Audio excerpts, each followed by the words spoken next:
Olá, gente. O nosso canal é Dilson Botelho, Memorial Afetivo. Vai ter uma oportunidade hoje, né, nesse dia, de enriquecer mais o nosso conteúdo com um registro para nossa memória afetiva, aqui com a presença do professor Gustavo, né, onde nós vamos conversar um pouquinho com ele. É um jovem, ainda, digamos assim, iniciante nessa profissão da educação, escola, sala de aula, e aí muito jovem também, e já tem uma carreira muito promissora acadêmica, e ele vai, como uma águia, alçar voos também para outras conquistas, né?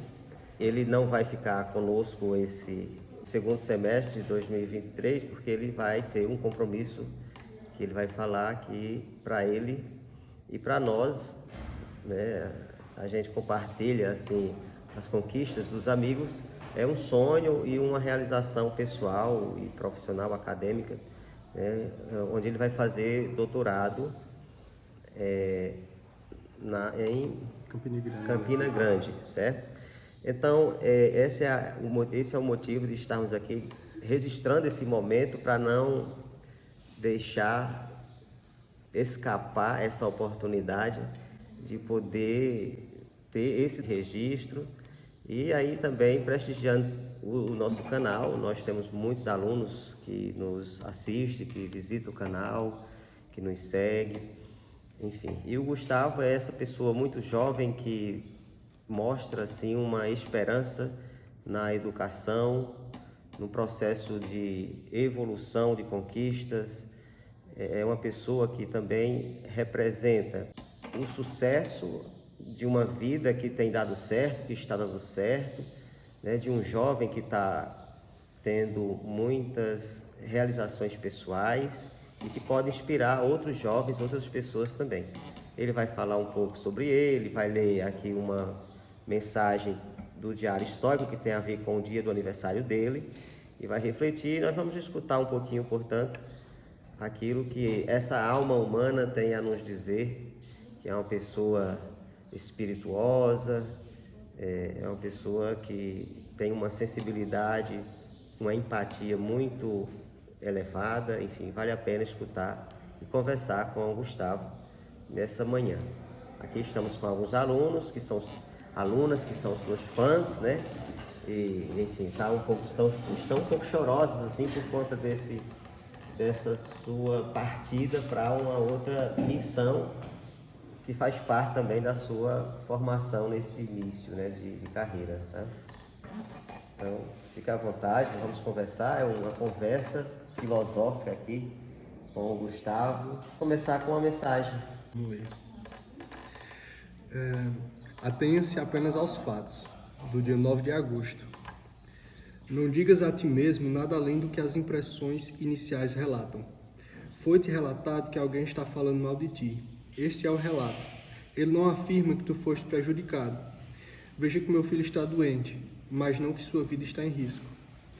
Portanto, atente sempre às suas primeiras impressões e não acrescente nada a elas em tua mente. Dessa maneira, nada pode te acontecer. Marco Aurélio.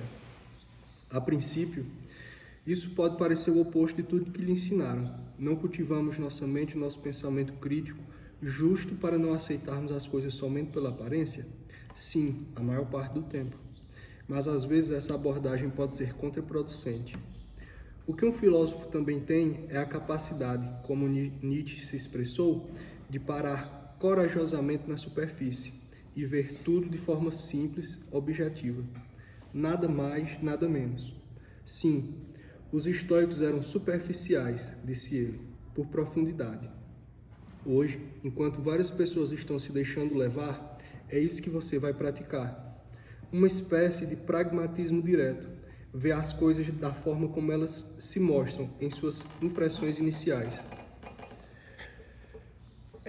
Essa reflexão é algo que eu penso bastante, porque às vezes a gente projeta algo sobre o outro, né? Você faz a sua ação e espera que o outro retribua ou se comporte ou responda de certa forma. Mas eu acredito que assim, você faz a sua parte, você tem que ser grato por aquilo que você recebe de resposta. Não adianta vocês, eu fiz aquilo e esperava que eles fizessem uma festa e não fizeram. Não, você só é responsável pelo que você entrega, não pelo que você vai receber. Então é algo que você meio que tem que abstrair e ser agradecido pelo retorno. Você faz pela sua realização. Você faz porque você quer fazer, não pela forma que vão agradecer ou pela forma como que vão retribuir. Por exemplo, teve muitas passagens aqui na sala que às vezes eu me dedicava para uma atividade e às vezes quando os meninos iam participar eles não tinham tanta vontade, né? Participavam com um pouco de uma participação superficial. E aí eu aprendi que, tipo, não adianta eu querer que eles reajam de uma forma. É a forma como eles pensam, é o que eles receberam e a forma como cabe a mim como educador, às vezes, abrir o conhecimento, a percepção deles para uma coisa maior do universo, mas eu não posso exigir que eles tenham esse mesmo pensamento que eu, né? É algo muito pessoal. Esse realmente é uma atividade que eu tenho praticado, que eu venho tentando praticar, porque não é fácil, né? Às vezes a gente se decepciona com certas coisas, mas é a vida. A gente só é responsável pelo que a gente dá, não pelo que vai receber. Acredito que muito vem do universo. E é muito da filosofia estoica não viver a partir de uma expectativa, não gerar muita expectativa da vida, das coisas, para não se decepcionar ou não sofrer alguma tristeza, algo que venha trazer um sofrimento emocional, psicológico, e ter uma vida natural, viver mais de acordo com o fluxo da natureza, né, do universo, claro. Mas assim, às vezes como líder, professor, como um ser humano que é adolescente há mais tempo, né, mas que tem vivido um pouco mais, olhando para os adolescentes que estão chegando, cada um com sua demanda, né, assim, às vezes já tem uma bagagem muito boa, outros não têm. Enfim, é um universo que nos ensina todo dia, sabe? Você às vezes se envolve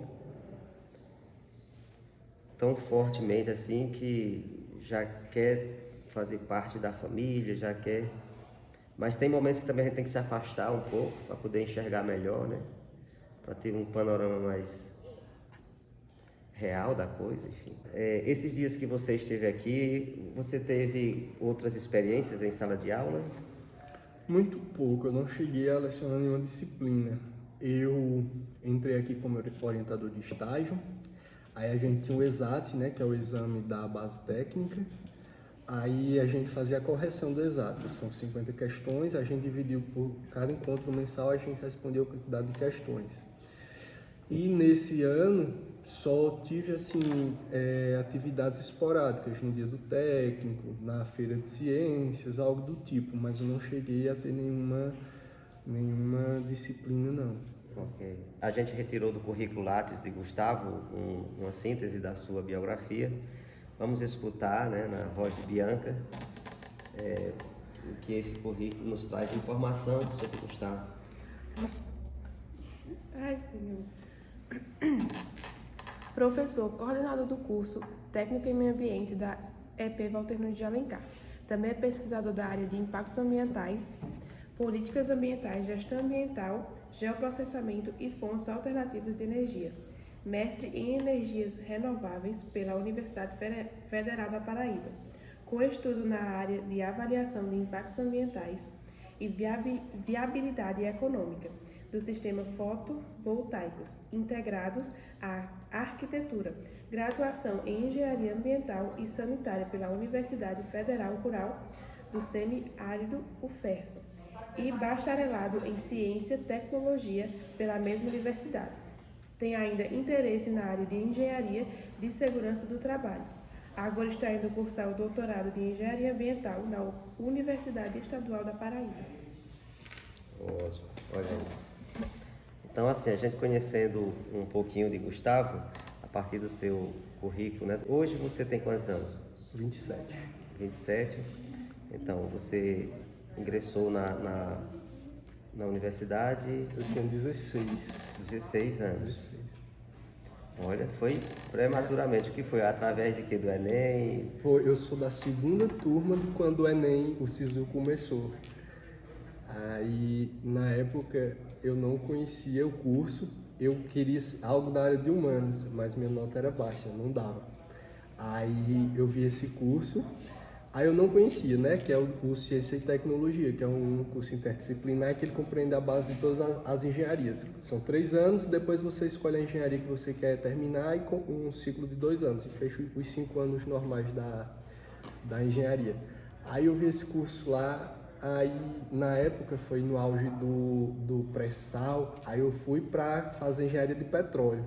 Aí cheguei lá, mudei para química, produção, civil, ainda cursei 1 ano de engenharia de civil, não me identifiquei, não gostei, aí terminei engenharia ambiental. Aí, e não me arrependo, hoje eu não me vejo em outra área. O próximo passo agora é Doutorado. Está tranquilo?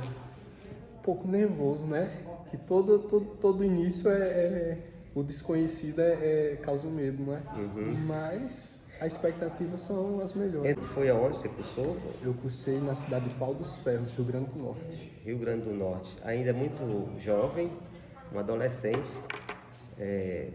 Nessa fase eu estava, na década de 80, 90, eu estava no ensino fundamental ainda, né? Porque meu ensino médio foi tardio e faculdade ainda mais. Mas enfim, a idade que você estava na faculdade é a idade que os nossos adolescentes já estão no meio do ensino médio, né? Essa experiência valeu a pena? Você acha que poderia ter aproveitado se tivesse um pouco mais de idade? Ou você conseguiu atender, né, aos compromissos? Pelo fato, tanto de eu ter entrado muito cedo, quanto o fato de eu ter pego 1 ano de greve, isso que fez eu concluir a engenharia em 7 anos, 1 ano de greve, ainda teve 1 ano de engenharia civil, que algumas cadeiras foram perdidas, eu pude acompanhar o meu próprio amadurecimento. Eu percebo a forma como eu me portava na universidade e morando só aos 16 e a forma como eu fui evoluindo e o senso de responsabilidade em si, com as disciplinas. Assim, quando eu cheguei, foi meio que uma liberdade. Eu que morava com família, aí fui morar só na cidade que não conhecia ninguém, só com um colega. Aí teve a fase das farras, né, e tal.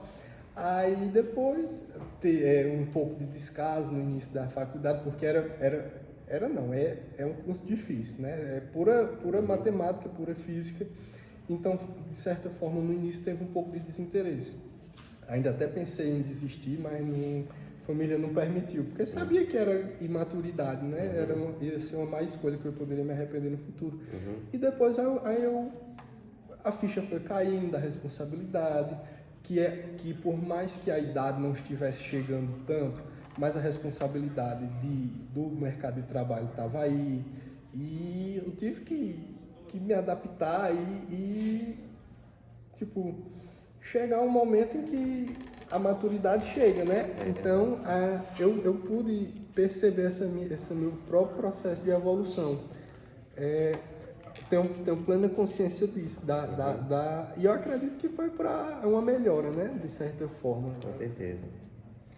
Isso. Então, em que área do seu curso você está focando em pesquisa no seu doutorado? Você vai pesquisar especificamente? Eu sou da área de energias renováveis. O meu mestrado foi nessa área. Aí eu tentei agora continuar com a parte de energias renováveis, mais especificamente energia fotovoltaica, só que agora eu estou utilizando ferramenta de geoprocessamento. Geoprocessamento são o uso de informações geográficas, imagens de satélite, de radar, para você fazer diagnósticos ambientais, principalmente, né? Você pode fazer várias coisas a partir do geoprocessamento. Então eu utilizo esses dados para criar um sistema indicador de sustentabilidade para as melhores áreas para a instalação de usinas fotovoltaicas de chão, aquelas que são de grande escala, que não sei se você já viu, mas você passa assim um mar de placas fotovoltaicas. Aquilo ali, ela ocupa uma área grande e tem vários impactos ambientais, tanto para o meio ambiente quanto para o meio socioeconômico.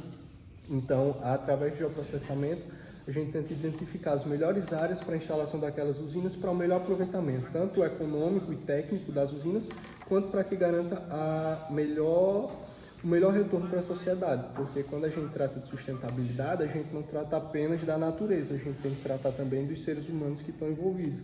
Então não adianta eu ter um investimento milionário numa região se aquelas pessoas da comunidade elas vão permanecer carentes. Então a gente tem que trazer esse benefício para todos os envolvidos, né? Ótimo. Então, e o que você leva agora para a sua nova formação, sua nova etapa de estudo? O que é que você leva aqui da escola EP Walter Nunes de Alencar? O que foi que ficou em você, que você vai levar? Você tem um objetivo de aplicar esse seu conhecimento no ensino médio? Você pretende seguir carreira no mundo acadêmico, universidade? Isso aí também é um sonho, né? Faculdade, universidade, centros tecnológicos e tal, mas você pretende retornar, compartilhar, para simplificar? O que é que você leva daqui dos meninos, dessa primeira experiência, né? De sala de aula, de coordenação de curso, da escola, colegas, para a sua vida acadêmica? E o que é que isso vai ficar para te ajudar numa decisão profissional futura para você? Eu levo a certeza que eu quero permanecer como educador.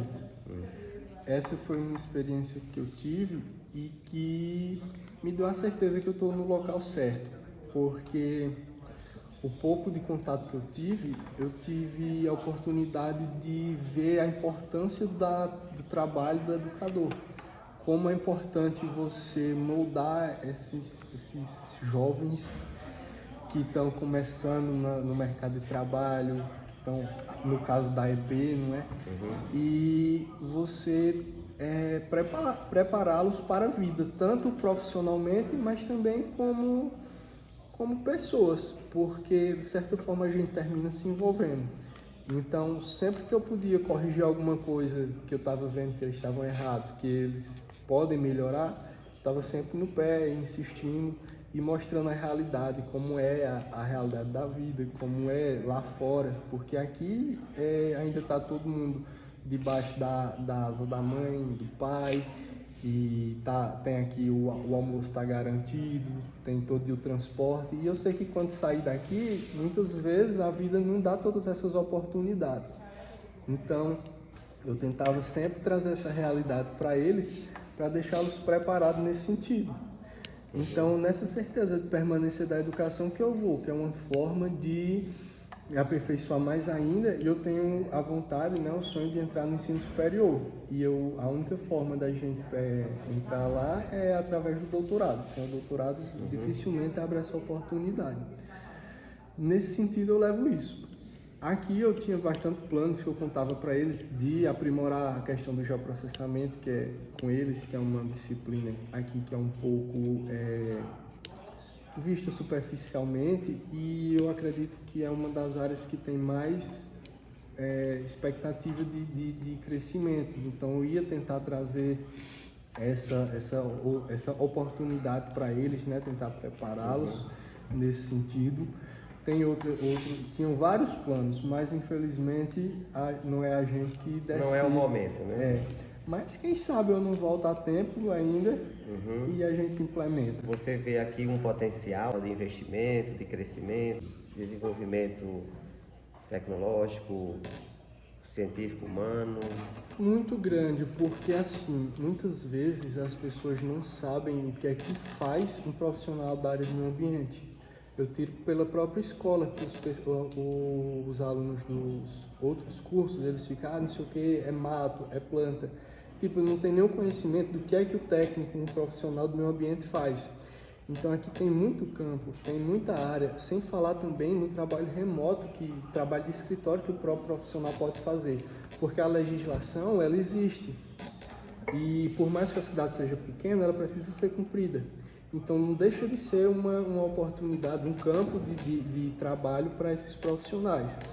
A minha intenção aqui era trazer esse conhecimento para a população, para os próprios alunos, para mostrar essas alternativas que eles têm. A gente teve uma palestra aqui no Dia do Meio Ambiente com um amigo meu que hoje em dia ele é concursado do IBAMA. E ele falou para os meninos, eles perguntaram na cidade, né, que eles não acreditam que tem essa oportunidade na cidade pelo fato de ser um pouco pequena.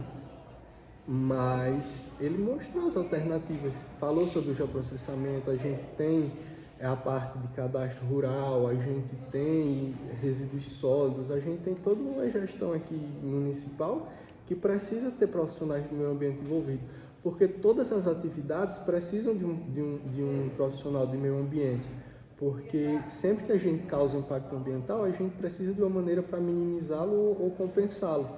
Então, sempre cabe um profissional do meio ambiente, seja na educação, seja na agricultura, seja na saúde, seja no comércio, seja na indústria. Vida urbana, né? Na vida urbana mesmo, no planejamento de uma cidade. Sim, a gente tem um plano diretor, que é um documento que como é que eu posso dizer, guia o desenvolvimento da cidade. Ele é totalmente pensado de forma ambiental, para preservar os recursos naturais, preservar a população.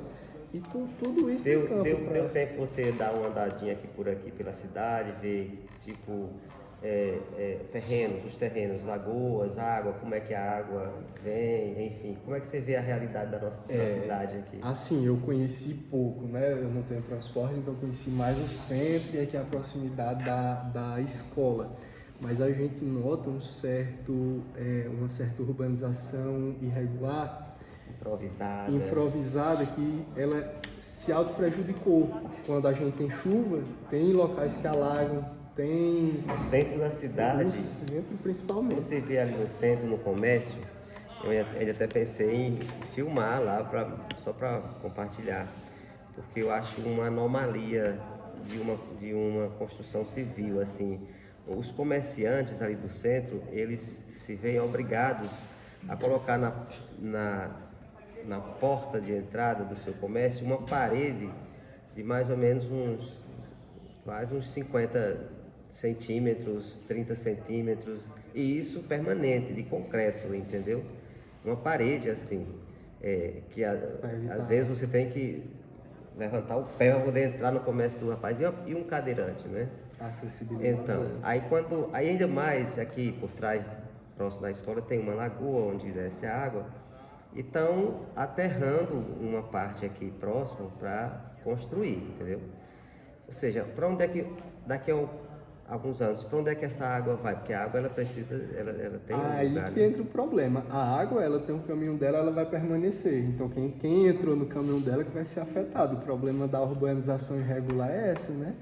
A gente não teve um processo de canalização desse corpo hídrico, se foi o caso, nem nada do tipo. Então, o que é que vai acontecer? Futuramente, essas famílias vão estar sofrendo alagamento nas casas e vão botar a culpa na natureza. E a água de esgoto, tipo assim, está ali prejudicada, né? O meio ambiente tem algo a ver com o projeto de saneamento? Exatamente. Saneamento, na verdade, as pessoas pensam que é apenas esgoto, mas saneamento ele envolve a coleta e tratamento e distribuição de água potável para consumo humano, envolve a coleta, o tratamento e a disposição final do esgoto, envolve a gestão de resíduos sólidos e a captação de águas pluviais. Então, tudo isso, todos os problemas que a gente vê na cidade, nada mais é do que a falta de saneamento. E isso é a área de atuação principal do profissional em meio ambiente. Geralmente, é a área que a maioria dos profissionais tenta seguir, essa parte de água, de esgoto, de resíduos sólidos, principalmente. Para a gente concluir esse momento, essa conversa, né, são muitas informações e informação bem embasada, técnica, né, a partir de um profissional ainda muito jovem. as meninas têm aqui umas perguntas para fazer, assim, com respostas rápidas. Um bate e volta, né? Então, as meninas, cheguem para cá, fiquem aqui.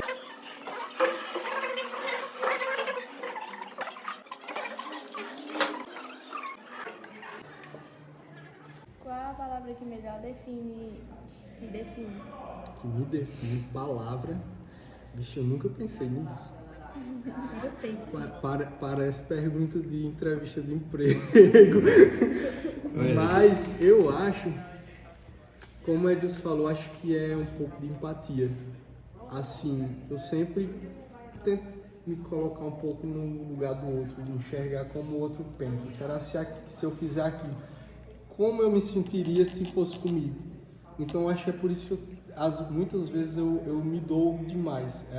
Às vezes é até um defeito deixar de fazer minhas coisas para ajudar os outros, mas é uma característica que eu não acho que é ruim. Por mais que às vezes pode até afetar, mas eu não penso em mudar isso não. Eu tinha um ditado, mas eu esqueci, que fala mais ou menos sobre isso. O que você mudaria no mundo? No mundo, tiraria os seres humanos. Não, mas assim, no sentido de que a espécie que ela cresce e se mata ao mesmo tempo, diferente dos seres que são tidos como irracionais, que eles sempre souberam, né, se portar e se desenvolver, e tem as competições dentro do próprio reino animal, mas o ser humano, para ele evoluir, ele tem essa necessidade de destruir, e uma hora a conta vai chegar. O que mais assim te motiva a correr atrás dos teus sonhos? Dinheiro. Dinheiro sempre em primeiro lugar. Mas não, eu primeiro não. Sou rico, eu sou pobre por opção. Mas eu acho que a vontade de mudar o mínimo que seja, sabe? Se eu conseguir melhorar qualquer um milímetro assim em vocês, pra mim já é a missão tá cumprida. Qual é a tua maior conquista?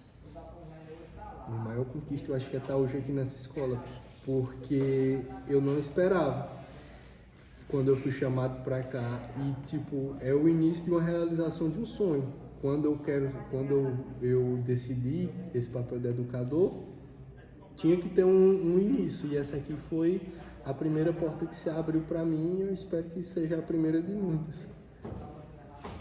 O que significa ser feliz para você? Ser feliz é estar num ambiente em que eu chegue e as pessoas não se sintam mal com a minha presença, sabe? Se você não chega para agregar, eu acho que você está fazendo o trabalho errado. Então, eu acredito que quando você sai de um local, como eu estou saindo daqui, dos meus outros empregos também, onde todo mundo, por mais que esteja se sentindo um pouco assim, mais aflito, mas entende que é um crescimento pessoal e profissional, mas assim, eu saio deixando amigos. Eu acho que isso não tem preço. É melhor do que quando você sai de um local e as pessoas sentem alívio. Eu acho que isso aí mata qualquer um.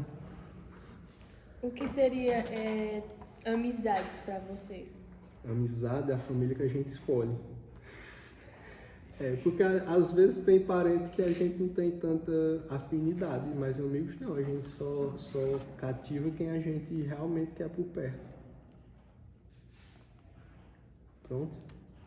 Você se perguntou, não? Assim, para você, religião, espiritualidade, Deus, essa parte transcendente do transcendente, para você, o que representa na sua vida? Assim, é algo muito pessoal, muito específico, porque eu tenho uma forma de ver. Eu não gosto de tratar de religião, eu gosto de tratar de espiritualidade, né? Eu não acredito que exista uma religião correta ou uma que vai fazer bem ou uma que vai fazer mal. Eu acredito que Deus está naquilo que Ele faz bem e na forma como a gente trata o outro. Então, quando a gente pratica o bem e faz esse trabalho de evolução pessoal e tenta passar um pouco para as pessoas ao seu convívio, eu acredito que é a missão que todas as religiões tentam transmitir, né? Uma forma como você traduz. Eu acredito que você fazer o bem e principalmente ao próximo, acho que é o papel que você deve cumprir na Terra. Nossas escolhas também nos definem, né? Até mesmo a escolha daquilo que a gente crê ou se não crê, mas sempre tem algo que a gente busca como um refúgio, ou em alguns momentos a gente precisa de algo para talvez nos conhecer melhor ou nos relacionar, né, com algo de mistério. Então, hoje, qual é a sua filosofia de vida em termos de espiritualidade? Assim, o que você segue? Qual é a doutrina, o segmento que você mais se identifica? Assim? Atualmente eu frequento, não estou frequentando pessoalmente, eu assisto às reuniões pelo Meet do Centro Espírita lá da minha cidade, né? É errado a gente falar esse termo, mas é o espiritismo kardecista, né? Sim. Que a filosofia é decodificada por Kardec. Mas ele mesmo disse que esse termo é errado porque a doutrina é dos espíritos, não é dele. Mas é essa linha que eu mais me identifiquei das religiões que eu conheci. Isso, e qual é o maior mandamento do kardecismo, do espiritismo? Fora da caridade não há salvação. É a primeira lei que, de certa forma, traduz os 2 mandamentos que foram deixados pelo Mestre Jesus, que é amar a Deus sobre todas as coisas e ao próximo como a si mesmo. Então, essa parte da caridade, de se doar, eu acredito que é a nossa missão na Terra, que o que a gente veio para fazer foi isso. Essa questão de certo, errado, pecado, condenação, céu, inferno, como é que você pensa essas coisas assim, a partir da doutrina? A partir da doutrina, assim, não há julgamentos, não há certo e errado, porque cada um tem sua própria caminhada e cada um decide, né? A gente tem o livre-arbítrio e, assim, a minha doutrina, ela acredita na reencarnação do espírito. Então, caso você faça algo de moral duvidosa, e isso é bem relativo também, mas algo do tipo, a gente acredita que tem uma oportunidade de recomeçar novamente. Sim. E tentar acertar da Sim. próxima. E é um constante processo de evolução. O que significa ser feliz para você? Ser feliz é estar realizado com os sonhos, com a família, com os amigos. É estar bem, sabe? Não é dinheiro, não é fama, não é nada do tipo. Para mim, ser feliz é você se sentir bem onde você está naquele momento, e isso é suficiente para você, sabe? Uma definição para os seus alunos, as pessoas que você teve contato em sala de aula. Vixe. Meus meninos, definir é difícil, sabe? Porque cada um é uma personalidade diferente.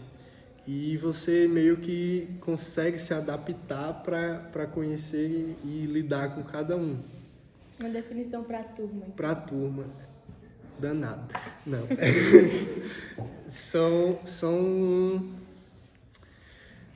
Deixa eu um adjetivo que descreva vocês é difícil, sabe?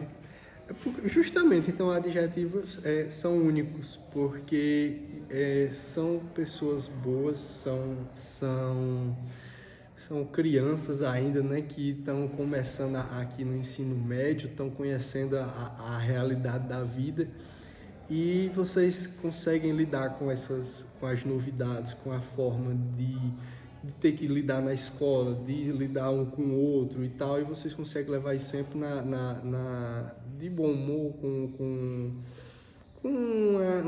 uma positividade, né? Que quando a gente passa por tá numa situação que a gente considera um pouco difícil ou nova, a gente tende a se abater. E vocês, desde o início, vocês são uma turma que sempre se deram bem, tem as divergências, mas isso acontece sempre em todo lugar. E acho que o que mais caracteriza vocês é isso, é esse espírito de certa forma de união e de convivência. Vocês sempre buscam esse crescimento coletivo. Ainda tem umas rixazinhas assim, de vez em quando tem que assinar uma ocorrência, um negócio, mas nada que Ivan não resolva. Exato. E para aqueles alunos que no curso estão assim meio indecisos, inseguros, não estão frequentando, estão ausentes, ninguém sabe, assim, o motivo é muito variado, mas para esses alunos que estão desmotivados, assim, qual seria sua mensagem? Assim, eu não gosto nem de falar que alguém fez isso ou aquilo, porque eu acho que é muito pessoal, né? Cada um sabe como se sente, como se porta, a realidade na casa de cada um, então a gente não pode julgar. Mas, quando a gente fala assim do profissional e meio ambiente, tem que falar dessa forma, porque aqui é uma escola profissionalizante. Então, o que acontece é o seguinte, eu vou para a minha área da engenharia. A diferença do engenheiro ambiental para os outros engenheiros, para as outras engenharias, é que as outras engenharias geralmente elas escolhem, o profissional escolhe seguir a área principalmente pelo dinheiro, porque é uma forma é uma profissão rentável. E geralmente quem escolhe engenharia ambiental escolhe pela vontade de fazer a diferença no mundo. Então, o conselho é que se apaixonem pelo curso, não como apenas um currículo a se cumprir para obter a nota e se formar no ensino médio, mas para que tenham essa vontade de fazer a diferença. De o que aprender aqui, consiga aplicar, seja se decidir trabalhar como técnico, que aplique, se decidir seguir na universidade, se for para a área ambiental, já tem um pré-conhecimento, mas se não for, saiba aplicar os conhecimentos na profissão que escolher, porque o meio ambiente ele não se restringe ao profissional ambiental. Toda profissão tem alguma relação com o meio ambiente, seja vai seguir na área da educação, da saúde. Muito em voga, né, esse tema. Exato. Então, é ter um propósito de vida, né? Isso. É ter um projeto de vida, partindo do seu exemplo, né? Se você, voltando um pouco a alguns anos, enquanto adolescente, trilhou um caminho certo na realização do seu projeto de vida? Eu acertei errando. Foi, né? Porque eu não imaginava seguir nessa área, mas justamente por preconceito, por não conhecer o que o profissional do meio ambiente faz. E depois que eu descobri, eu me apaixonei pela área e hoje eu não me vejo fazendo outra coisa. Eu acredito que não mudaria nada. Pelo contrário, mudaria o tempo que eu perdi em outras áreas. Iria direto para essa. Muito bem. Mais alguma coisa? Família, assim, para você, família. A âncora, né? Porque, assim, eu acredito que a gente pode ter todas as realizações profissionais e tal, ter dinheiro, viajar, chegar lá na frente, mas se você não tiver com quem comemorar, eu acredito que é um sentimento vago, fica essa ausência. Então, muita gente, inclusive eu também já fiz isso de colocar a carreira e tudo em primeiro lugar, mas depois, quando a gente para refletir, a vida é um sopro e não tem replay. Então, o tempo que a gente deixa de estar com a família não é recuperado, não tem como a gente recuperar. Então, a gente tem que manter sempre esse equilíbrio de ter esse contato. Eu sei que, às vezes, a distância ela é necessária e é obrigatória, mas existem outras formas, né, de se fazer presente e de sentir o amor da família. Você, como pessoa, assim, você tem essa necessidade de formar uma família, de conhecer alguém, de casar, de filhos, essas coisas todas assim? Eu tenho vontade. O negócio é convencer a mulher, né? Porque ela tem meio um pouco de receio. Ela é bem feminista, sabe? Aí ela diz que tem vontade de ser pai, porque mãe é uma tarefa muito difícil. Mas a gente tá caminhando para isso. Pronto. Então, ok. Mas alguma coisa você queira acrescentar nesse momento? Como é que você está se sentindo agora? Eu tô bem apreensivo com o que vai com o que está para vir, né? Um pouco não, bastante triste em estar deixando o pessoal aqui, os alunos, os colegas de trabalho, porque quando eu cheguei,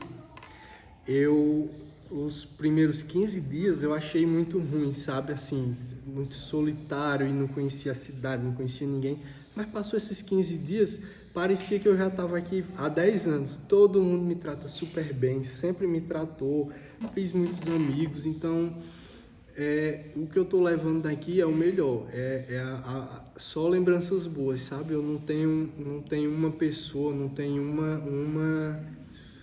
uma ocorrência assim que vai me deixar entristecido, com mágoa da escola, ou da cidade, ou das pessoas, sabe? Para mim essa experiência aqui foi 100% válida e apenas para crescimento, sabe? Era uma passagem que eu tinha que ter, vim, cumpri meu papel e agora nova temporada, né, dessa série. Nós temos projetos aqui relacionados ao meio ambiente, né?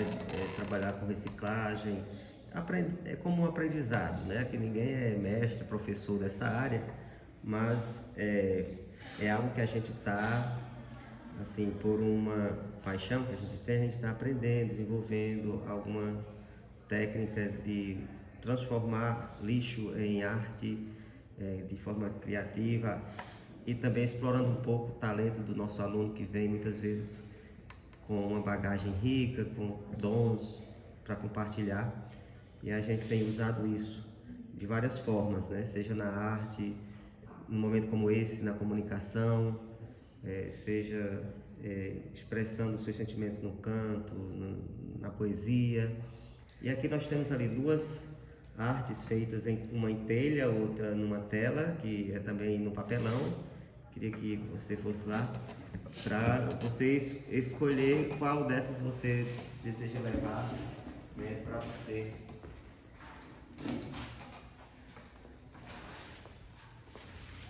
As duas são muito bonitas. Eu sou fã de reggae, por isso que quando eu vi esse quadro na exposição, eu me interessei por ele. Mas eu não posso negar que essa telha do BenTV tá muito bonita. Sim. E eu vou querer ela. Então receba como um presente de gratidão, né? Da turma. Vem pra cá, meninas, vem pra cá. Então a turma tá. É um presente simbólico, né? Mas que a turma tá ali entregando à escola, na verdade, de forma assim, bem coletiva, nesse abraço fraterno de gratidão a você, para você levar essa arte que expressa a natureza, né, o BenTV, uma paisagem de paz, de harmonia, de alegria, tá? Então leva contigo, leva o nosso abraço e nossa gratidão, tá bom? Obrigado. Você é um cara legal. Obrigado.